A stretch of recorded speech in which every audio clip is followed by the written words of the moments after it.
kamu? Selamat pagi, Bu. Selalu terlambat. Kamu deh, pasti terlambat. Maaf, Bu. Saya... Apa? Apa coba? Alasan kamu apa lagi? Kapan sih kamu tidak terlambat? Malas sekali ya kamu jadi anak. Saya... Dasar pemalas. Gak kapok-kapok sih kamu. Sudah berapa kali terlambat? Sana, kamu keliling lapangan basket 2 kali. Kenapa saya harus keliling lapangan basket, Bu? Kenapa? Kamu mau lawan ibu? Berani-beraninya jawab. Sudah terlambat, masih berani jawab pula. Sekarang, keliling lapangan basket 5 kali sekalian. Biar kapok. Cepat. Pergi sana ke lapangan basket.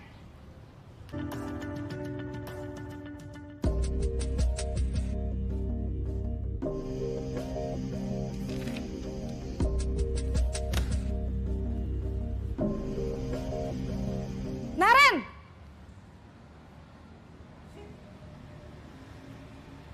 Selamat pagi, Bu. Naren. Kamu kenapa terlambat lagi, nak? Ya Tuhan, Naren. Kamu senang ya bikin ibu susah ya?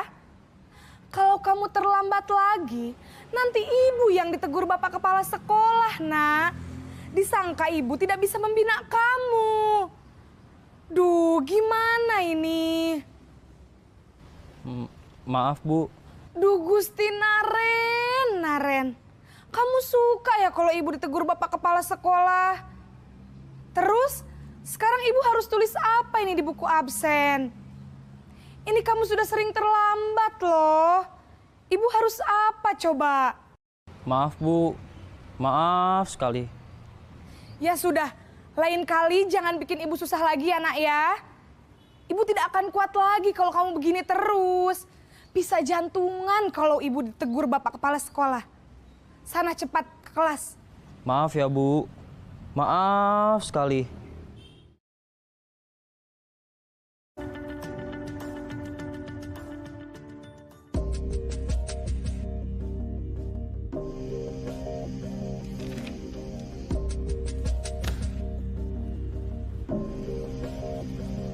Naren!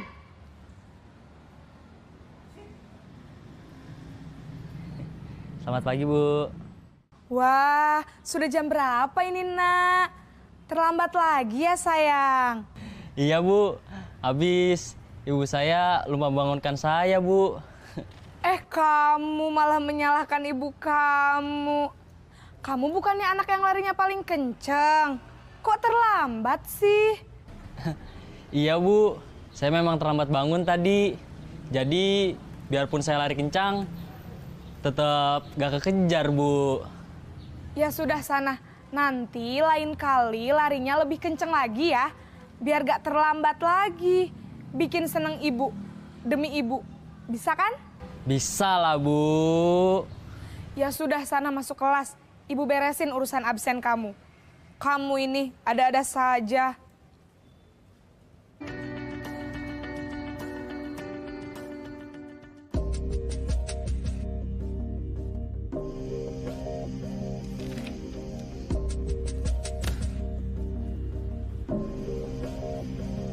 Naren!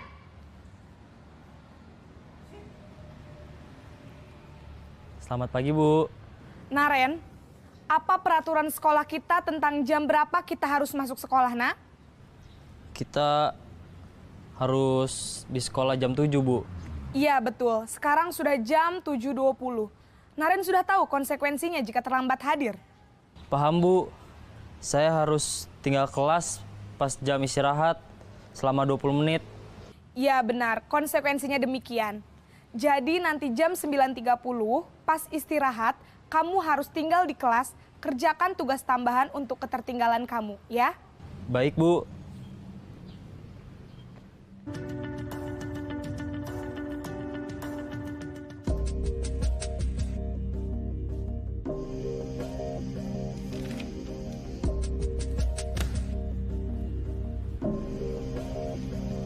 Naren!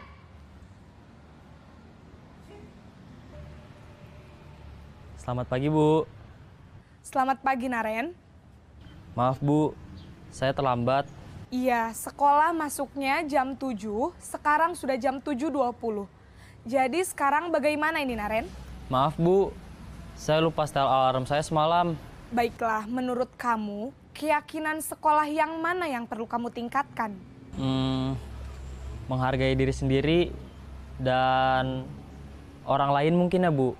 Setuju. Jadi, apakah Naren meyakini prinsip saling menghormati tersebut? Iya, Bu. Saya meyakininya. Apakah Naren bersedia memperbaiki masalah keterlambatan ini? Bersedia, Bu.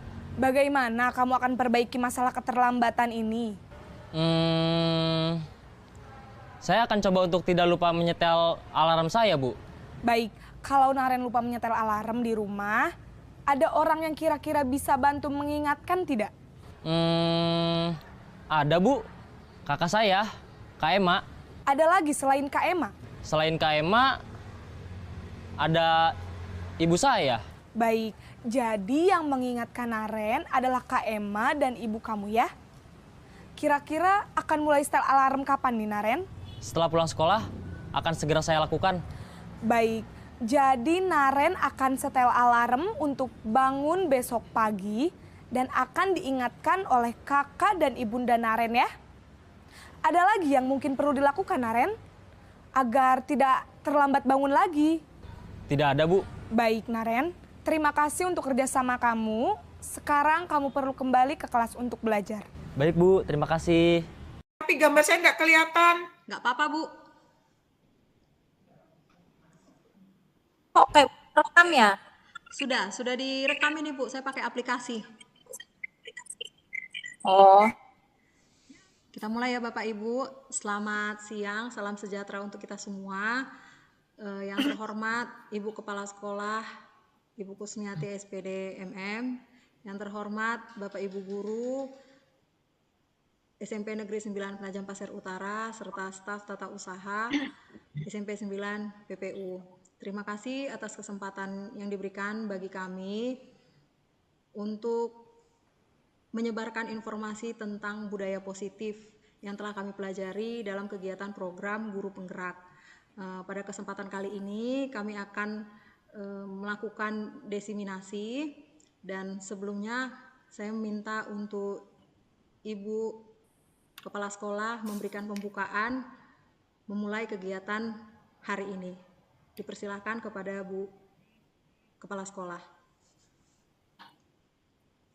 Baik, terima kasih Ibu Ruth. Yang saya hormati Bapak Ibu Guru SMP Negeri 9 Penajam Pasir Utara. Assalamualaikum warahmatullahi wabarakatuh dan selamat siang. Marilah kita panjatkan puji syukur kehadirat Allah Subhanahu wa taala yang telah memberikan kita banyak nikmat yang tidak terhitung, baik nikmat iman, Islam maupun nikmat sehat walafiat. Karena nikmat itulah kita diberikan kesempatan untuk dapat melaksanakan kegiatan kita hari ini. Tidak lupa juga salawat dan salam kita limpahkan kepada junjungan kita Nabi besar Muhammad SAW yang menuntun kita dari zaman kegelapan sampai zaman terang benderang seperti sekarang ini, yakni kita dikaruniai dengan ilmu pengetahuan, semua kita diberikan syafaat di yaumil akhir. Amin, amin ya rabbal alamin. Bapak Ibu yang saya hormati, pada kesempatan yang luar biasa ini, kita bisa melaksanakan kegiatan ini merupakan salah satu bentuk kepedulian kita terhadap pendidikan. Penerapan disiplin positif memiliki relevansi dengan iklim keamanan sekolah, iklim kebinekaan, serta kualitas pembelajaran. Dengan disiplin positif, siswa dapat memahami dan mengontrol perilakunya dengan kesadaran dan tanggung jawab atas tindakan dan perilakunya sebagai bentuk menghormati diri sendiri ataupun orang lain. Adanya kegiatan ini, semoga Bapak Ibu Guru lebih termotivasi untuk mengimplementasikan di kelas, sehingga berdampak pada peserta didik, kemudian peserta didik juga memacu semangatnya untuk terus mengembangkan bakat dan minat serta kreativitasnya, kemudian menjadikan peserta didik kita tidak hanya cerdas dalam akademik, tetapi juga memiliki kepribadian yang membanggakan dan bisa bermanfaat bagi lingkungan sekitarnya. Demikian yang bisa saya sampaikan. Terima kasih. Wassalamualaikum warahmatullahi wabarakatuh. Waalaikumsalam warahmatullahi wabarakatuh. Terima kasih untuk pembukaan dari Ibu Kepala Sekolah. Kita lanjut untuk materi. Izin berbagi layar Bapak Ibu.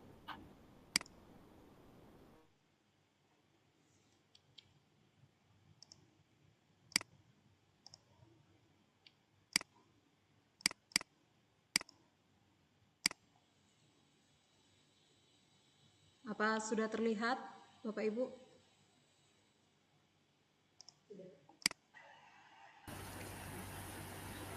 Ya, agenda sebelumnya, perkenalkan kami dari CGP Angkatan 11 di Kabupaten Penajam Pasir Utara.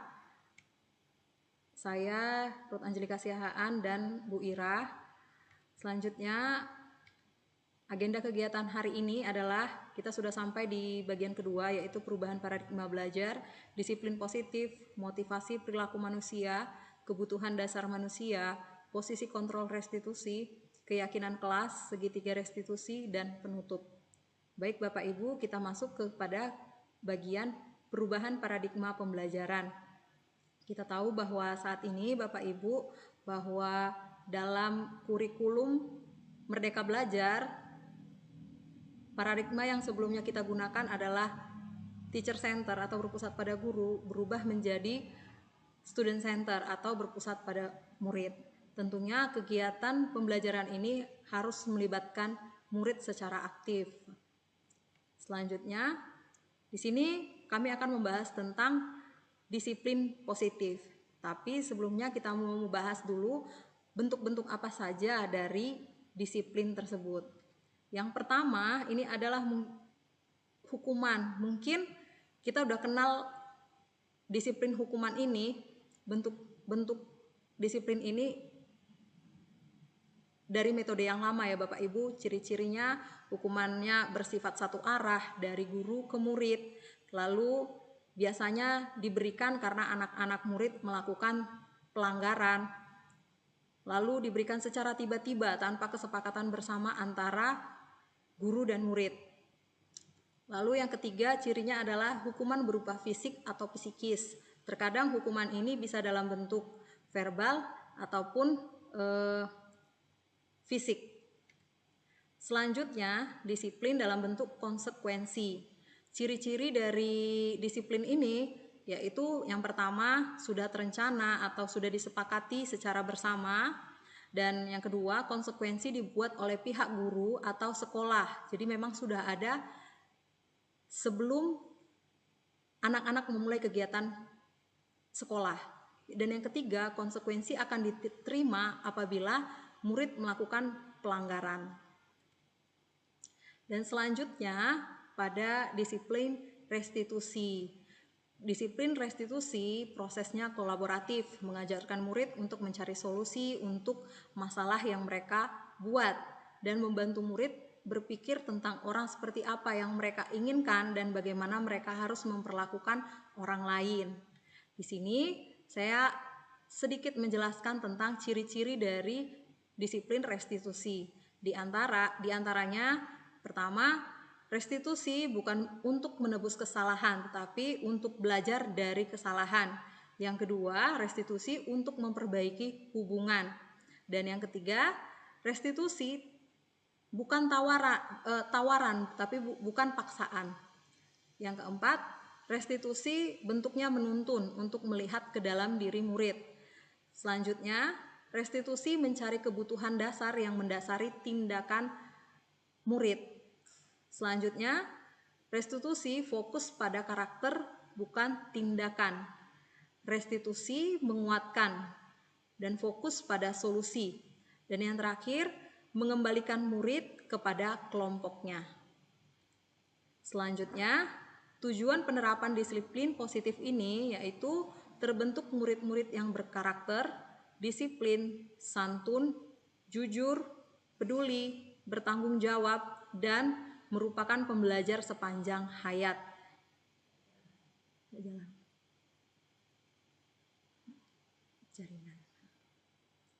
Nah, di sini saya sedikit menjelaskan Bapak Ibu asal kata dari disiplin. Ini merupakan menurut dari Diane Goosen.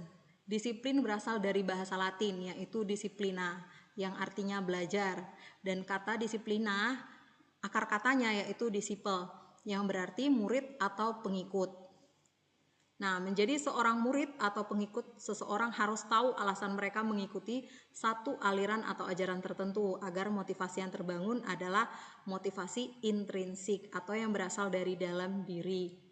Selanjutnya, disiplin merupakan cara kita untuk mengontrol diri, menguasai diri, bertindak sesuai dengan nilai-nilai yang kita hargai.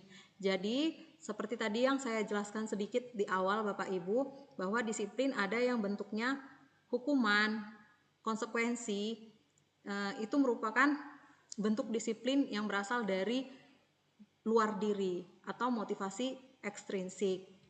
Selanjutnya, motivasi perilaku manusia menurut Diane Goosen. Yang pertama, menghindari ketidaknyamanan atau hukuman. Kedua, mendapatkan imbalan atau penghargaan dari orang lain. Ketiga, menjadi orang yang mereka inginkan dan menghargai diri sendiri dengan nilai-nilai yang mereka percaya. Nah, di sini Bapak Ibu, untuk motivasi yang pertama dan kedua tadi adalah motivasi ekstrinsik yang berasal dari luar diri.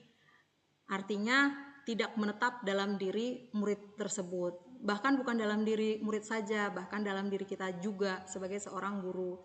Selanjutnya, untuk motivasi yang ketiga itu merupakan motivasi yang sifatnya intrinsik atau yang berasal dari dalam diri kita. Selanjutnya Bapak Ibu, yang dituju dari kegiatan disiplin positif ini adalah nilai-nilai kebajikan yang terdapat pada murid, yaitu ini saya sudah share Bapak Ibu, ada peduli, keterus-terangan, kebersihan, komitmen, belas kasih, percaya diri, bertujuan, tenggang rasa, gotong royong, dan lain sebagainya Bapak Ibu. Nah, kita lanjut. Kebutuhan dasar manusia. Yang pertama, kebutuhan dasar manusia adalah kebutuhan bertahan hidup. Nah, kebutuhan ini sifatnya fisiologis untuk bertahan hidup. Misalnya kesehatan, rumah, dan makanan. Selanjutnya, kebutuhan dasar manusia yang kedua, kasih sayang dan rasa diterima. Keinginan untuk tetap terhubung dengan orang lain seperti teman, keluarga, pasangan hidup, teman kerja, binatang peliharaan, dan kelompok-kelompok di dalam bersosial. Selanjutnya, kebutuhan dasar manusia yang ketiga yaitu penguasaan. Kebutuhan ini meliputi keinginan untuk dianggap berharga, pencapaian, kompetensi, diakui, dihormati oleh orang lain. Nah, ini meliputi self-esteem dengan keinginan untuk berpengaruh di lingkungannya. Selanjutnya, yang keempat adalah kebutuhan dasar manusia kebebasan. Nah, kebutuhan akan kemandirian, otonomi, memiliki pilihan, dan mampu mengendalikan arah hidup. Yang kelima, kebutuhan dasar manusia adalah kesenangan. Jadi, di sini kebutuhan untuk mencari kesenangan, bermain, dan tertawa. Nah, Bapak Ibu,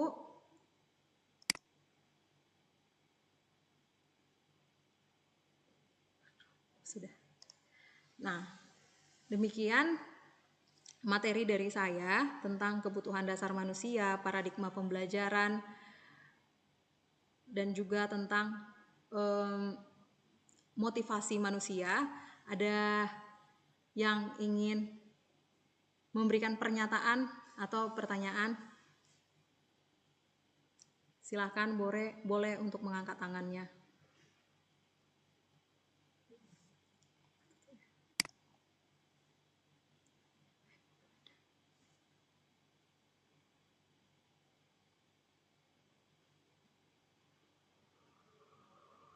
Kalau nggak ada ke Ibu ya. Kalau nggak ada ke Ibu ya.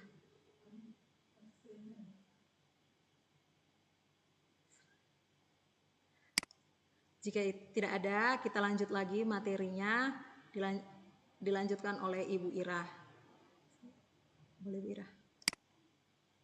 Aku aja yang share screen Bu Ira. Baik, terima kasih Bu Siaran. Selanjutnya saya akan menyampaikan materi. Bu, suaranya Bu. Ulangi lagi Bu. Terima kasih atas kesempatan yang diberikan kepada saya. Baiklah. Lepas dulu, nggak kedengaran itu. Nggak usah pakai itu. Nggak kedengaran. Ini Suaranya 2 kali. Oh iya kah? Sudah.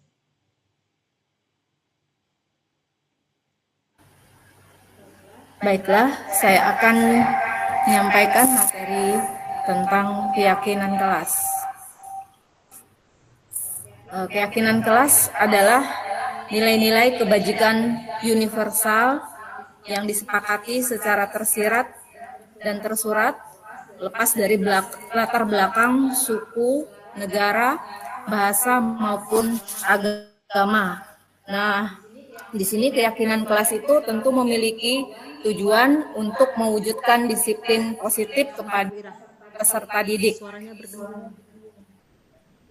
Atau ganti di sini. Pada peserta didik yang kemudian akan menjadi budaya positif di mana murid dapat menjalankan keyakinan kelas yang telah disepakati bersama dengan kesadaran diri tanpa adanya tekanan.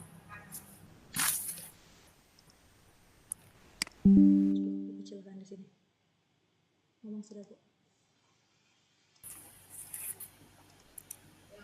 Yang kedua, yang berikutnya adalah prosedur untuk pembentukan keyakinan kelas.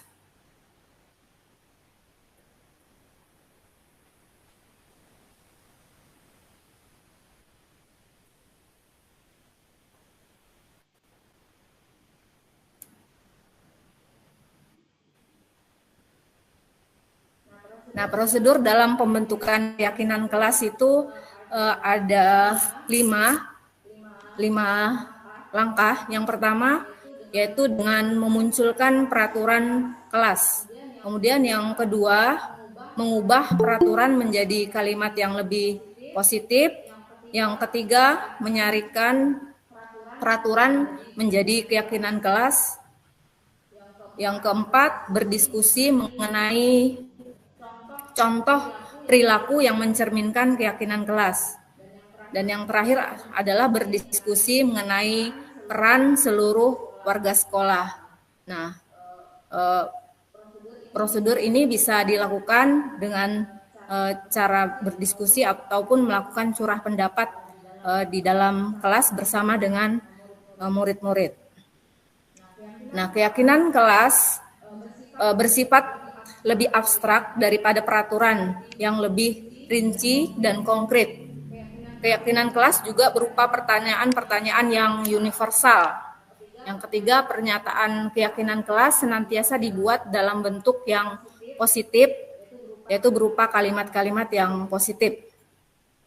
Keyakinan kelas hendaknya tidak terlalu banyak, sehingga mudah diingat dan dipahami oleh semua warga sekolah.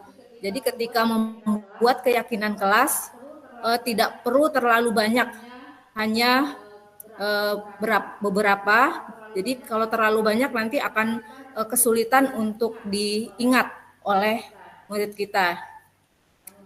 Yang berikutnya adalah keyakinan kelas sebaiknya sesuatu yang dapat diterapkan di lingkungan di mana murid tersebut berada.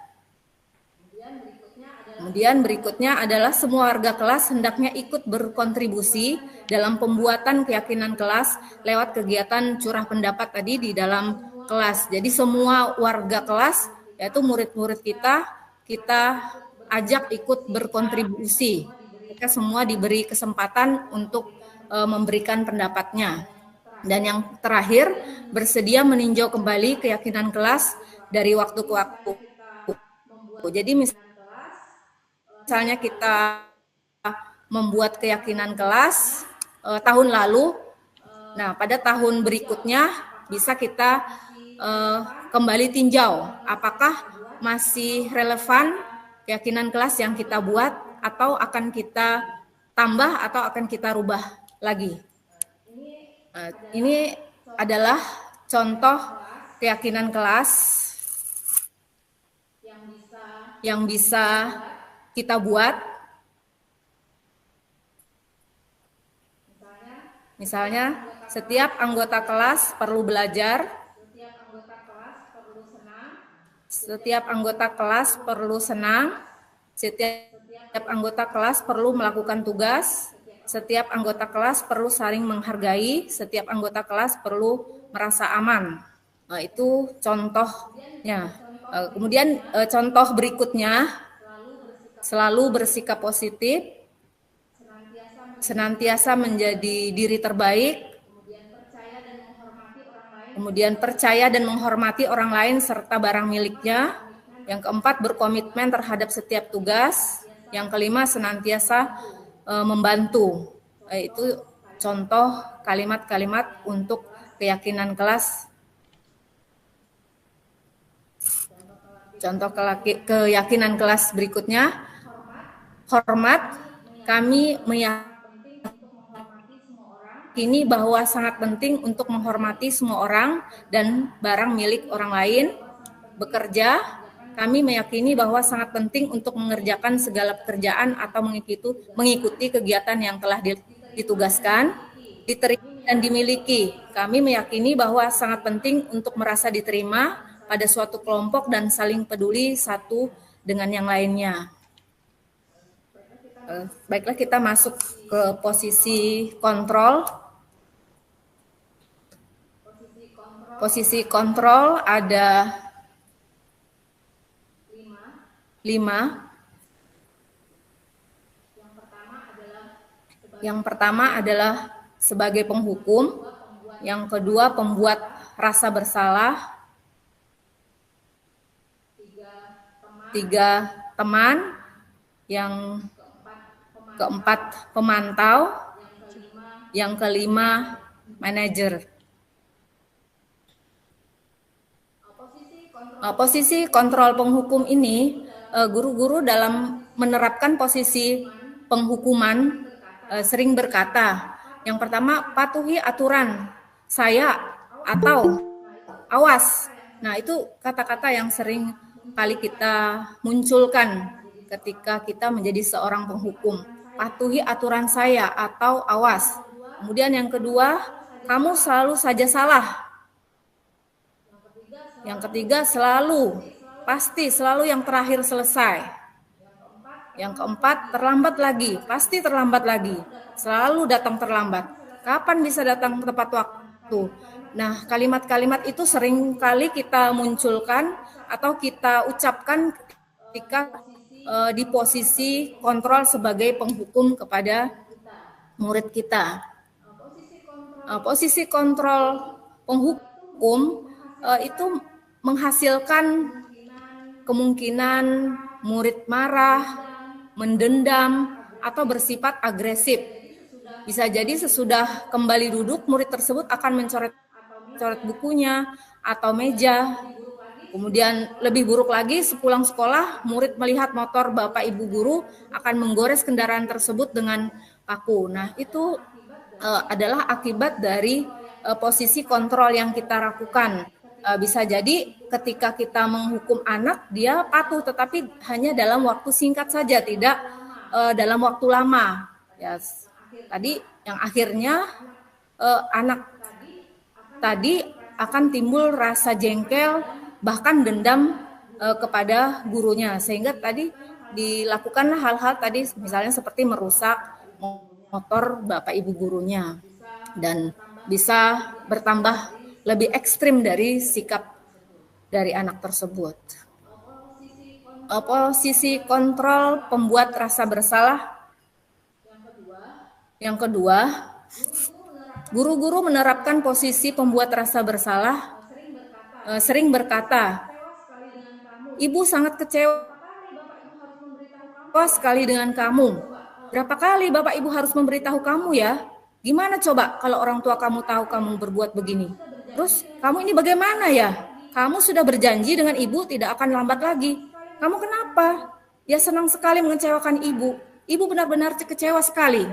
Nah, itu adalah kalimat-kalimat yang sering kali kita ucapkan ketika kita berada pada posisi kontrol pembuat rasa bersalah.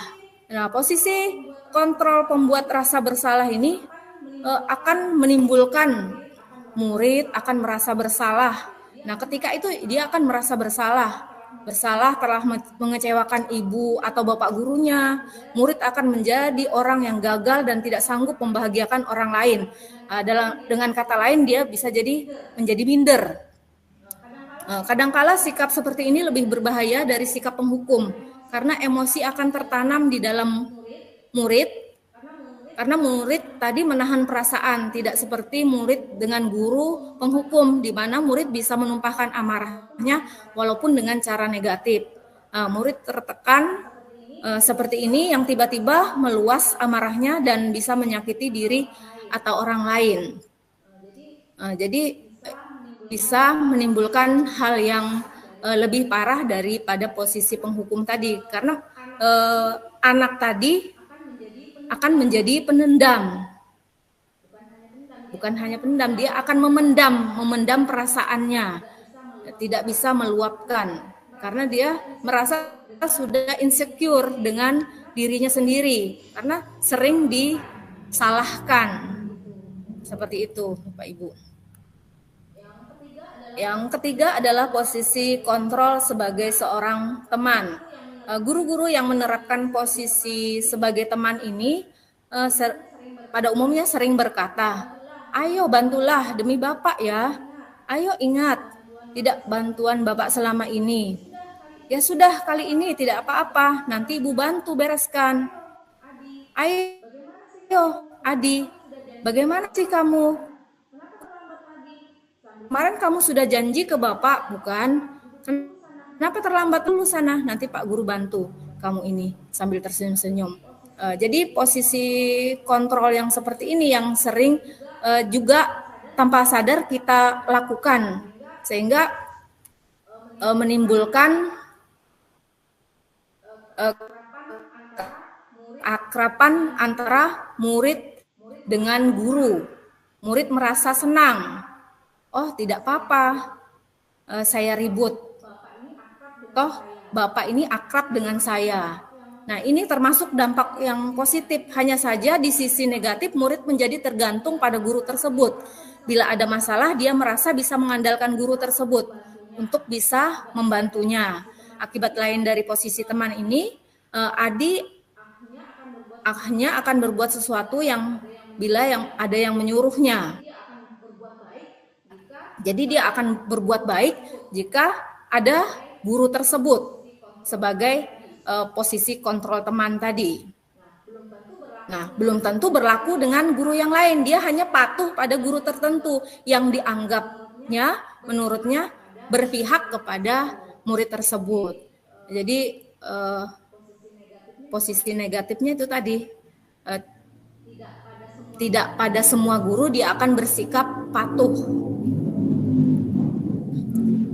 Berikutnya adalah posisi kontrol pemantau. Nah, guru-guru yang menerapkan posisi pemantau ini akan berkata, peraturannya apa? Apa yang telah kamu lakukan? Sanksi dan konsekuensinya apa?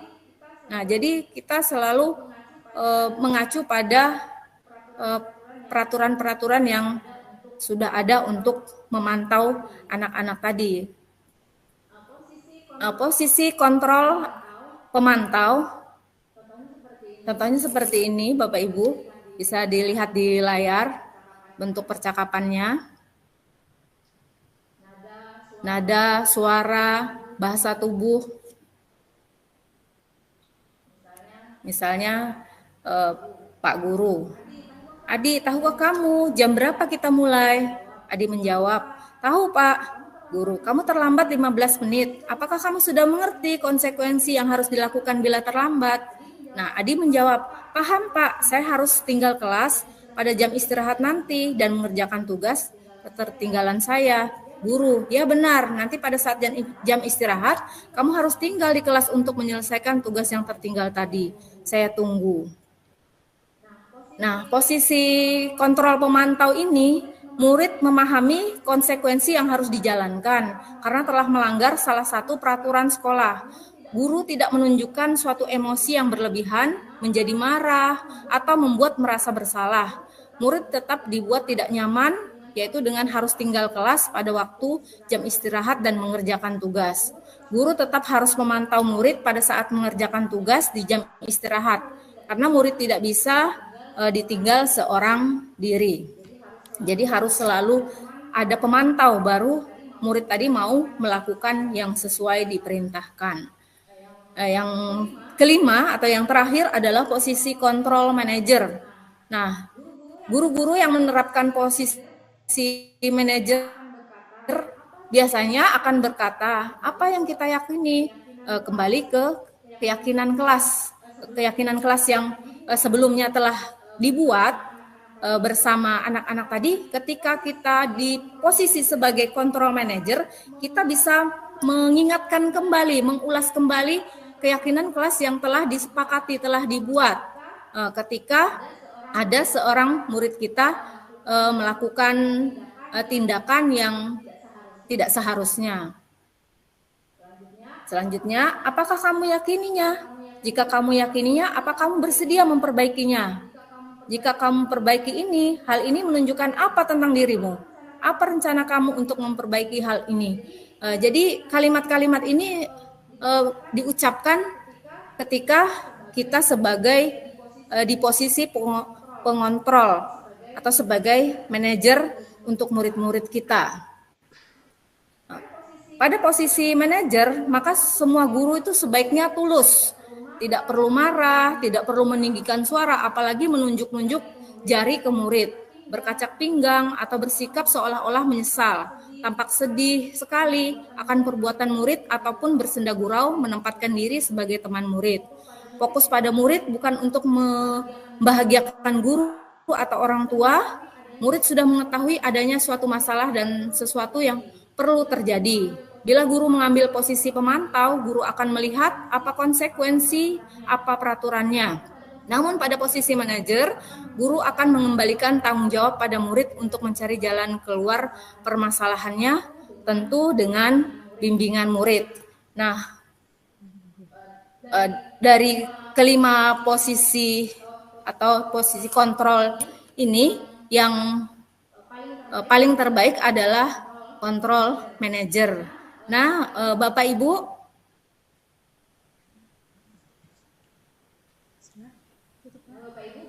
bagaimana? Ada yang mau menanggapi tentang 5 posisi kontrol ini? 5 posisi kontrol dari kelima posisi kontrol yang telah saya sampaikan, saya paparkan tadi. Kita sering berada di posisi mana, Bapak Ibu? Ada yang mau sharing pendapat?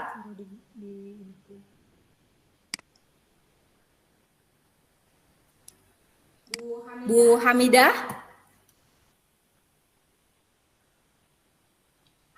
Ada Bu Hamidah?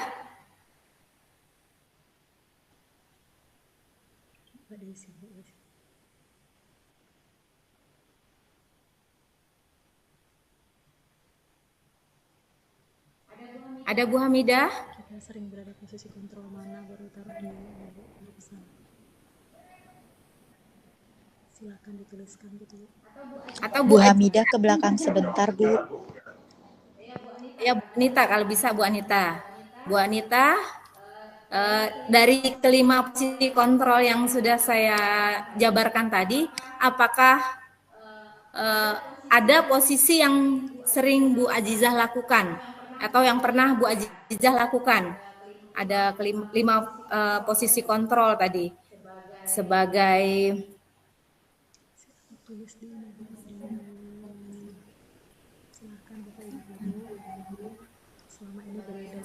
teman, sebagai pembuat kesalahan.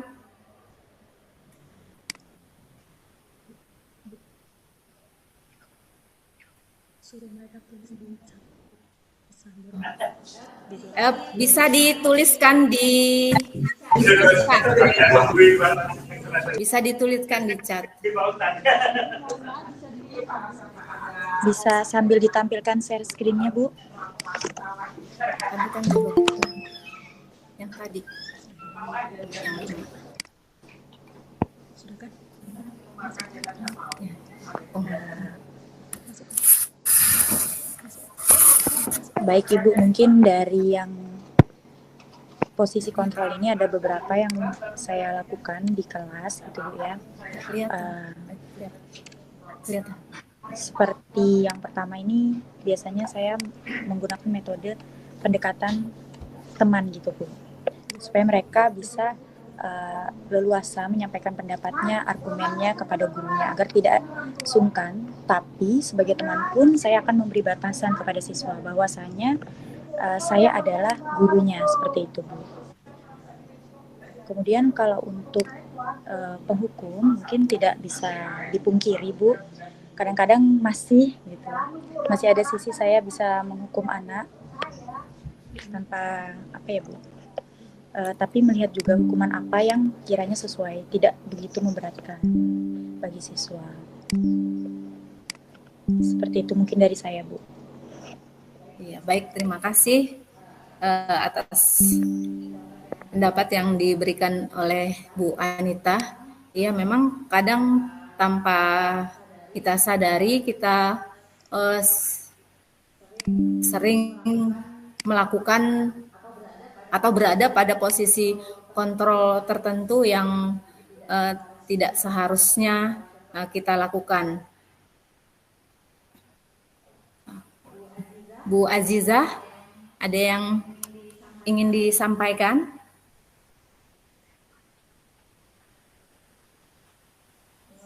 Mengenai 5 posisi kontrol.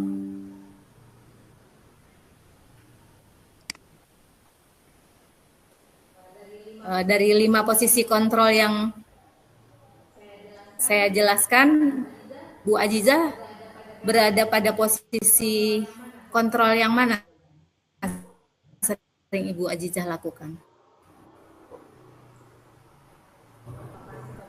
Apakah sebagai penghukum, pembuat rasa bersalah, sebagai teman, pemantau, atau manajer?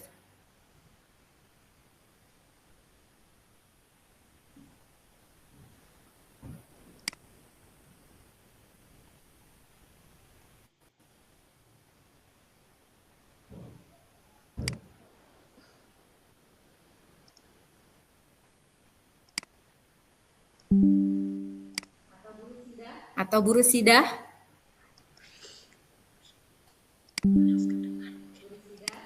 Bu Rusidah? Terdengar suara saya, Bu Rusidah?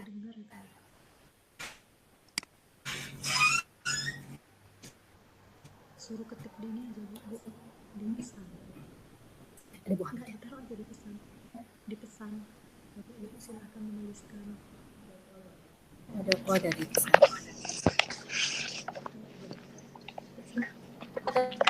Gak ada di tempat. Enggak. Baik, Bu. Baik, Bu Apa Azizah. saya- Silakan suara Bu saya Azizah. Sudah terdengar. Terdengar, Bu Azizah. Kalau saya pribadi, Bu, saya menggunakan posisi teman dan terkadang juga menghukum, Bu. Jadi saya sesuaikan dengan kondisi saat kelas itu terjadi. Tapi mungkin lebih sering saya menggunakan dengan posisi teman. Ya, manfaatnya tadi mungkin agar mereka lebih mudah merasa nyaman saat pembelajaran saya. Jadi ketika pembelajaran saya usahakan agar mereka itu merasa nyaman dan tidak tertekan. Mungkin hanya itu, Bu. Terima kasih. Terima kasih, Bu Azizah. Bu, selanjutnya Bu Hamidah bisa memberikan masukan atau pendapatnya. Ada Bu Hamidah? Bu Hamidah dipanggil, Bu.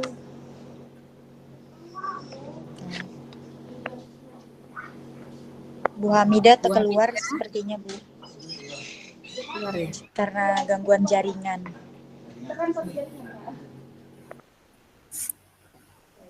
Baik, sebaiknya kita lanjutkan mengingat waktunya. Terima kasih Bu Anita dan Bu Azizah atas masukan yang diberikan tentang posisi kontrol yang telah dilakukan selama pembelajaran.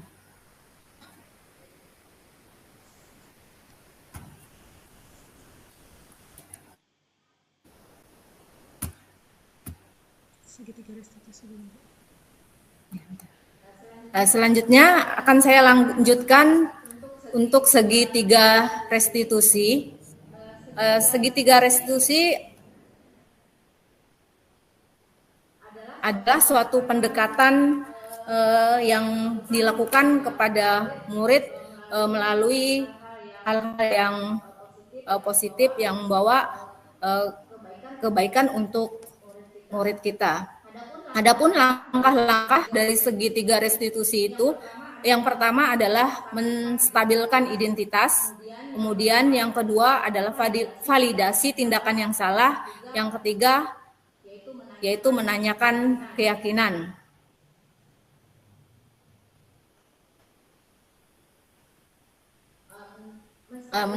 Menstabilkan identitas ini tentu saja berdasarkan prinsip membuat kesalahan, jadi merupakan sebagian dari proses pembelajaran. Jadi menstabilkan identitas itu merupakan bagian dari proses pembelajaran kita kepada murid kita. Kemudian juga berperan untuk menggeser identitas murid dari identitas gagal ke identitas sukses. Jangan mengkritik murid yang sedang mengalami identitas gagal.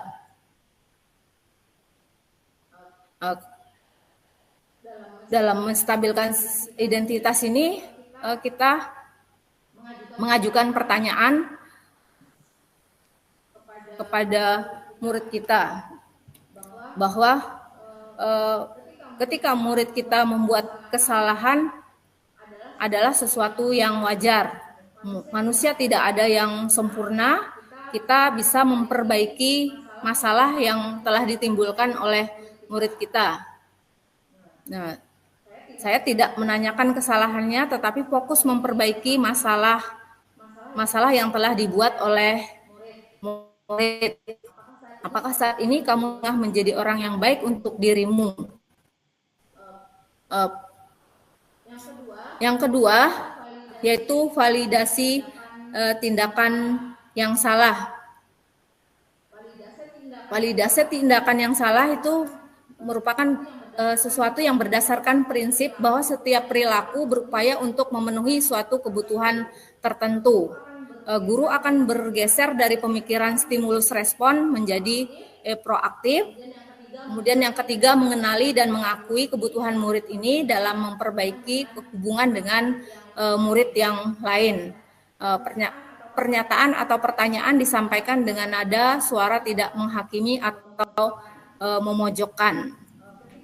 Ketika mengajukan pertanyaan, kita bisa saja bertindak lebih gegabah lagi dari ini. Misalnya ketika kita mengajukan pertanyaan, kemudian kamu bukan melakukan tanpa sesuatu alasan tertentu, kamu melakukannya karena mempertahankan sesuatu yang penting bagimu. Mungkin kamu bisa mempelajari suatu perilaku yang baru, lebih efektif, bersediakah kamu mempelajarinya? Nah, itu pertanyaan-pertanyaan yang bisa kita ajukan ketika kita memvalidasi tindakan yang salah dari murid kita lakukan. Yang ketiga adalah menanyakan keyakinan kelas. Teori kontrol menyatakan bahwa pada dasarnya kita termotivasi secara intrinsik saat perilaku telah divalidasi dan identitas sukses telah stabil, maka murid telah siap mengaitkan keyakinannya sebagai tindakannya yang salah. Nah, kita ajukan pertanyaan misalnya sebagai keluarga atau kelas, apa yang kita yakini, nilai-nilai apa yang telah kita sepakati, seperti apa gambaran sebuah kelas yang ideal bagi kamu. Kamu ingin menjadi orang yang seperti apa? Nah, kita bisa mengajukan pertanyaan-pertanyaan tadi ketika kita menanyakan keyakinan kepada murid kita. Nah, hal-hal yang perlu kita perhatikan dalam segitiga restitusi, yang pertama, perilaku yang salah perlu dikaitkan dengan nilai-nilai keyakinan yang telah disepakati atau dituju. Misalnya di kesepakatan atau di keyakinan kelas, apa kalimat atau keyakinan yang telah kita buat, jadi kita kaitkan. Yang kedua, kesediaan orang yang melakukan kesalahan untuk memperbaiki masalah. Jadi murid tadi dia bersedia untuk mengakui bahwa dia telah melakukan kesalahan dan akan memperbaikinya. Yang ketiga, pemecahan masalah sebisa mungkin relevan atau memiliki hubungan dengan masalah yang ada. Yang keempat, perlu adanya suatu usaha perbaikan di pihak yang berbuat kesalahan. Jadi murid tadi dia harus melakukan usaha atau dia mau berusaha, ada upaya untuk melakukan perbaikan atas kesalahan yang telah dia buat. Yang kelima, perlu didedikasikan waktu dari pihak yang berbuat kesalahan. Tanyakan kapan akan mulai melakukan perbaikan, kapan dia akan mulai memperbaiki dirinya. Nah, Bapak Ibu guru, seperti itulah setidaknya 3 tahapan dari segitiga restitusi yang telah saya sampaikan.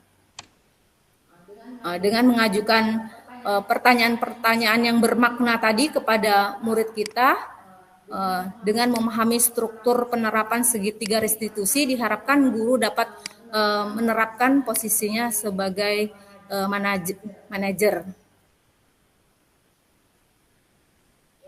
yang dapat membuat murid menjadi lebih percaya diri, bertanggung jawab, dan mandiri.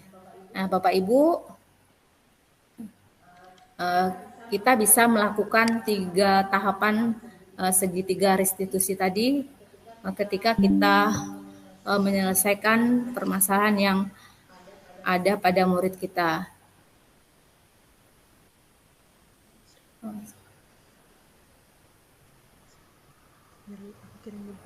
Itulah yang dapat saya sampaikan untuk materi hari ini. Silahkan saya serahkan kembali kepada Bu Ruth untuk melanjutkan. Ya, Bapak Ibu, terima kasih atas waktunya. Terima kasih juga untuk Bu Ira. Bapak Ibu, saya sudah mengirimkan link Padlet di grup WA kita. Mohon untuk mengisinya. Padlet ini merupakan bentuk refleksi kegiatan kita pada hari ini. Silakan untuk mengisi Bapak Ibu. Bentar.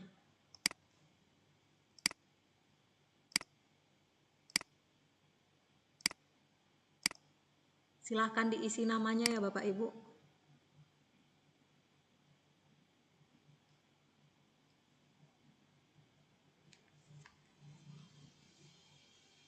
Silakan ditambah dan mengisi nama Bapak Ibu masing-masing.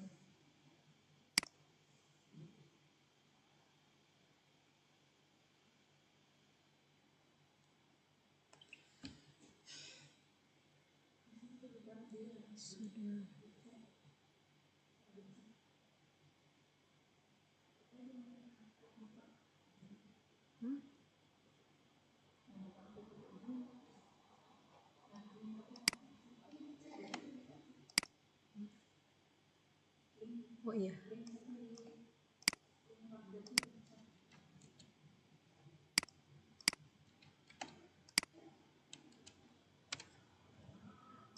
Ada juga saya sematkan di pesan Meet saat ini Bapak Ibu. Silahkan dicek di akun Bapak Ibu masing-masing.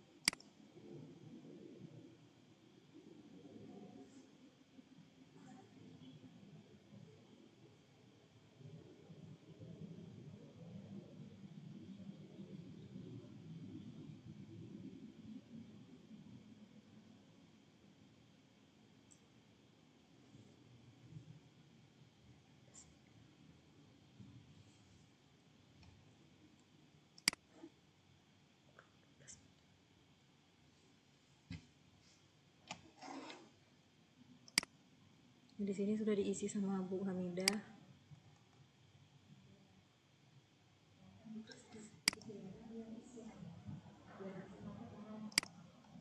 Gak bisa aku Bu. Bentar ya. Aku gak berani soalnya lagi ngerekam ini kan.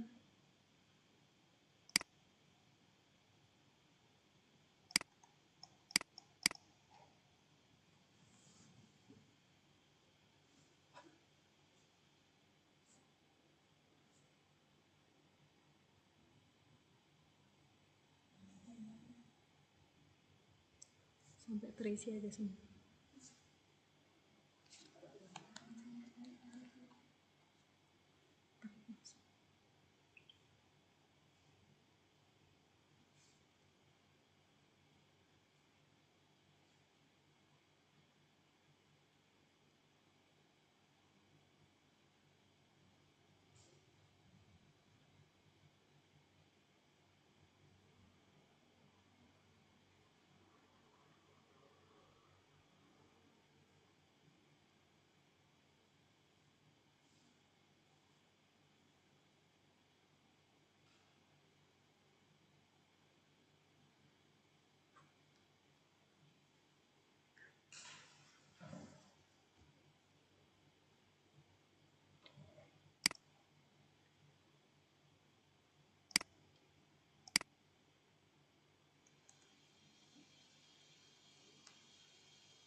Silakan Bapak Ibu untuk diisi refleksinya. Tinggal diklik tanda tambah yang ada di bawah pertanyaan.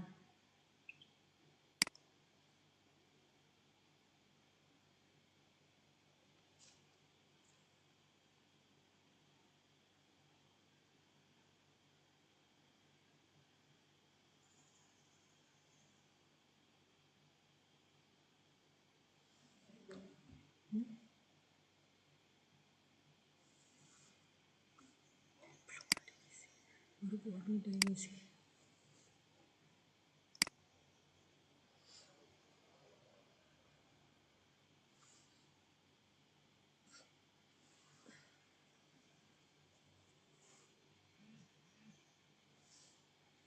Merah.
diisi kok. Udah diisi, Bu. Invisible lembur siapa ini? Sudah. Tinggal Bu Ira. Bu Ira. Bu Ira. Buka. Udah aja. Sudah aja. Hah? Terima kasih.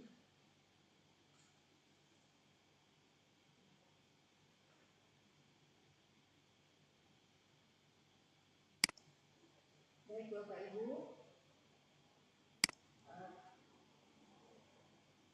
cukup sekian dari kegiatan kita hari ini. Terima kasih atas kesempatan yang diberikan kepada kami. Semoga apa yang kami paparkan hari ini bisa menambah pemahaman kita, dan mohon maaf Bapak Ibu atas segala kekurangan yang telah kami lakukan ketika dalam penyampaian materi hari ini. Alhamdulillah, terima kasih. Cukup sampai di sini kegiatan kita hari ini. Assalamualaikum warahmatullahi wabarakatuh.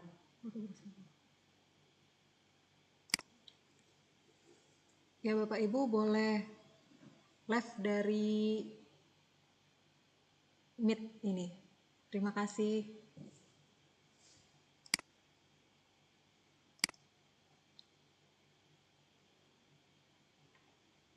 Izin keluar Bu Ruth, terima kasih.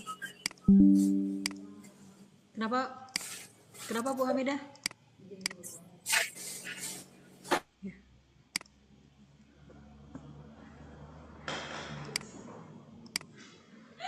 Kacau. Tunggu. Kita selesaikan aja 5 menit ya. Biar pas 60 menit kan. 5 menit lagi. Gak apa-apa, silahkan aja. Aku kira tadi lama Ibu ngomong. Biarin aja sudah ya.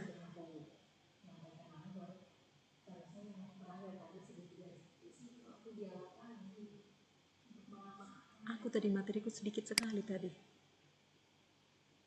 Tapi memang bingung Bu di bagian itu. Apa mau aku ngomong? Padahal kamu sampai materi itu cuma sekedar tanya itu aja. Masih kurang kayak masih kurang. Iya. Ide itu ngapain? Iya, tunggu kita selesaikan. Terserah.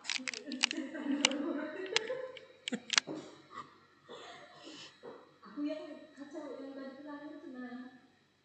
Ibu matikan suaranya. Suara udah Ibu matikan. Masuk nanti dia di rekaman.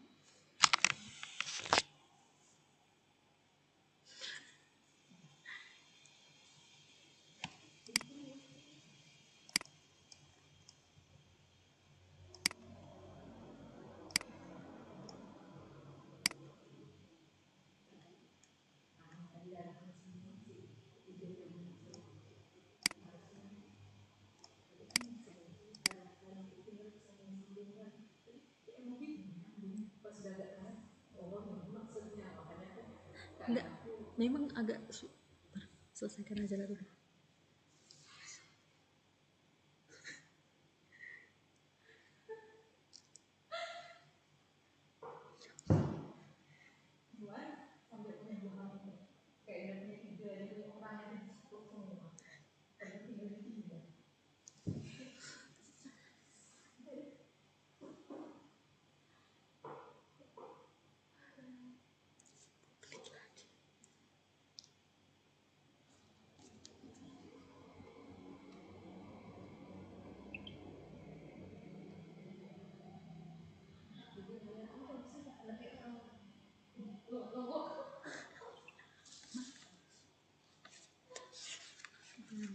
Terlalu cepat aku.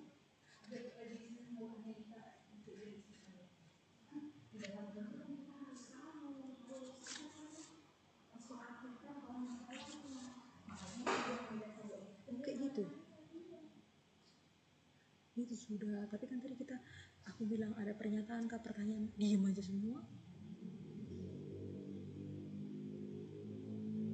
Diem tadi.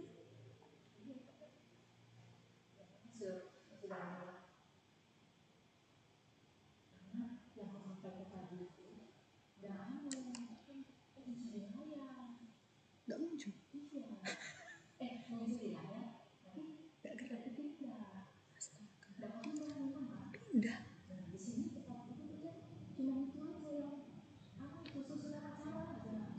Astaga.